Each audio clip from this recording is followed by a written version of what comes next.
لبيك اللهم لبيك لبيك لا شريك لك لبيك إن الحمد والنعمة لك والملك لا شريك لك لبيك اللهم لبيك لبيك لا شريك لك لبيك إن الحمد والنعمة لك والملك لا شريك لك. الحمد لله رب العالمين والصلاة والسلام على أشرف الأنبياء والمرسلين اما بعد. الحمدللہ آج ہم مینا کے میدان میں موجود ہیں. حجاج کرام ذوالحج کے 8 تاریخ کو مکہ مکرمہ سے مینا کی طرف آئیں گے. یہاں مینا میں خیموں میں قیام کریں گے. 8 تاریخ کا دن اور 9 تاریخ کی رات یہی مینا میں قیام کر کے 9 تاریخ کو مینا سے فجر نماز کے بعد عرفات کے لیے حجاج کرام روانہ ہوں گے، جو کہ حج کا رکن اعظم ہے. حجاج کرام وقوف عرفہ اور پورا دن میدان عرفات میں اللہ تعالیٰ کی عبادت ذکر و اذکار کریں گے، اور مغرب کے بعد میدان عرفات سے مزدلفہ کی طرف روانہ ہوں گے.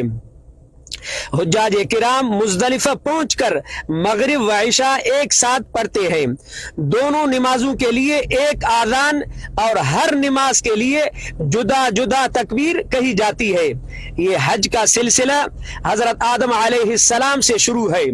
پہلی مرتبہ حضرت آدم علیہ السلام 9 ذوالحج کو میدان عرفات میں قیام فرمایا اور رات کو مزدلفہ میں قیام کیا، اور نبی کریم صلی اللہ علیہ وسلم نے بھی میدان عرفات میں قیام فرمایا، اور آپ صلی اللہ علیہ وسلم نے اپنی اونٹنی پر میدان عرفات سے مزدلفہ کو روانہ ہوئے اور اپنے پیچھے حضرت اسامہ بن زید رضی اللہ عنہ کو بٹھایا. مزدلفہ پہنچ کر مغرب و عشاء ایک ساتھ ادا فرمائی. آپ صلی اللہ علیہ وسلم نے فرمایا، میں نے یہاں قیام فرمایا مگر سارا مزدلفہ قیام گاہ ہے. مزدلفہ میں فجر کی نماز کے بعد آپ صلی اللہ علیہ وسلم نے طویل قیام فرمایا، دعائیں کی. دعا سے فارغ ہوئے تو مسکرائے. حضرت ابو بکر صدیق اور حضرت عمر فاروق رضی اللہ عنہما نے پوچھا، یا رسول اللہ کرے کہ آپ ہمیشہ مسکراتے رہیں، کس چیز نے آپ کو ہنسا دیا؟ تو آپ صلی اللہ علیہ وسلم نے فرمایا، میں نے عرفات میں تمامی امت کی مغفرت کے لیے دعا کی تھی، ظالم کے علاوہ باقی امت کے لیے مغفرت کی دعا قبول ہو گئی. پھر میں مزدلفہ میں اللہ تعالیٰ سے عرض کی، اے اللہ تو مظلوم کو اپنی طرف سے دے کر راضی کر لے اور ظالم کی بھی بخشش کر دے. تو یہ دعا جو میدان عرفات میں قبول نہ ہوئی تو مزدلفہ میں قبول ہو گئی. یہ دیکھ کر اللہ کے دشمن ابلیس شیطان نے اپنے اوپر مٹی ڈالی اور ویل و بربادی کہتا ہوا بھاگا. تو مجھے اس کی یہ حالت دیکھ کر ہنسی آ گئی. مزدلفہ سے آپ صلی اللہ علیہ وسلم نے اپنے اونٹنی پر سوار ہو کر چلے. پیچھے حضرت فضل بن عباس رضی اللہ عنہما کو بٹھایا. وادی محصر سے تیزی سے چلے جمرات کی جانب. جب آپ صلی اللہ علیہ وسلم رمی کی تو حضرت بلال رضی اللہ عنہ نے اونٹنی کی لگام پکڑ رکھی تھی، اور حضرت اسامہ بن زید رضی اللہ عنہما نے گرمی سے بچانے کے لیے آپ صلی اللہ علیہ وسلم کے اوپر کپڑا تان رکھا تھا. 10 ذوالحج کو چاشت کے وقت رسول اللہ صلی اللہ علیہ وسلم نے بڑے شیطان کو کنکریاں مارے، اور 11، 12، 13 ذوالحج کو زوال کے بعد تینوں شیطانوں کو کنکریاں مارے. آپ صلی اللہ علیہ وسلم نے مینا میں خطبہ دیا، پھر قربانی گاہ میں آئے. 100 میں سے 63 اونٹوں کو اپنے ہاتھ سے ذبح کیا اور باقی اونٹ حضرت علی رضی اللہ عنہ کے حوالے کیے.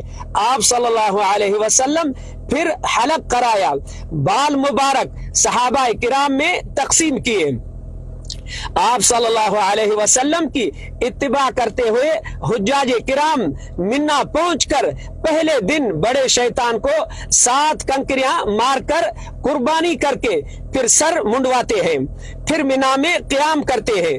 11 تاریخ کو تینوں شیطانوں کو 7 کنکریاں مارتے ہیں، لیکن سب سے پہلے چھوٹے شیطان کو، پھر درمیان والے شیطان کو اور آخر میں بڑے شیطان کو کنکریاں مارتے ہیں۔ 12 تاریخ کو بھی اسی ترتیب سے تینوں شیطانوں کو 7 کنکریاں مارتے ہیں۔ یہ شیطان کو کنکریاں مارنا حج کے واجبات میں سے ہے۔ رمی کرنا حضرت ابراہیم علیہ السلام کی سنت ہے۔ یہاں مینا میں حضرت ابراہیم علیہ السلام نے اپنے بیٹے حضرت اسماعیل علیہ السلام کو اللہ تعالیٰ کے حکم پہ ذبح کرنے کے لیے تیار ہو کر پہنچے تو اللہ تعالیٰ نے جنت سے دمبا بھیجا جو حضرت ابراہیم علیہ السلام نے ذبح کیا۔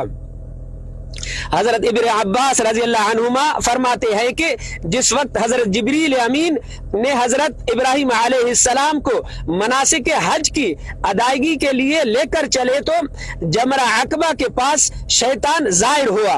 ابراہیم علیہ السلام نے 7 کنکریاں اس پر مارے جس سے شیطان چلا گیا۔ جمرہ وسطیٰ کے پاس پھر شیطان ظاہر ہوا، پھر ابراہیم علیہ السلام نے 7 کنکریاں مارے۔ 3 جگہ پر حضرت ابراہیم علیہ السلام نے شیطان کو کنکریاں مارے۔ مینا میں مسجد خیف ہے جس میں بہت سے انبیاء کرام علیہ السلام نے نمازیں ادا کی اور آپ صلی اللہ علیہ وسلم نے بھی 5 نمازیں ادا کی۔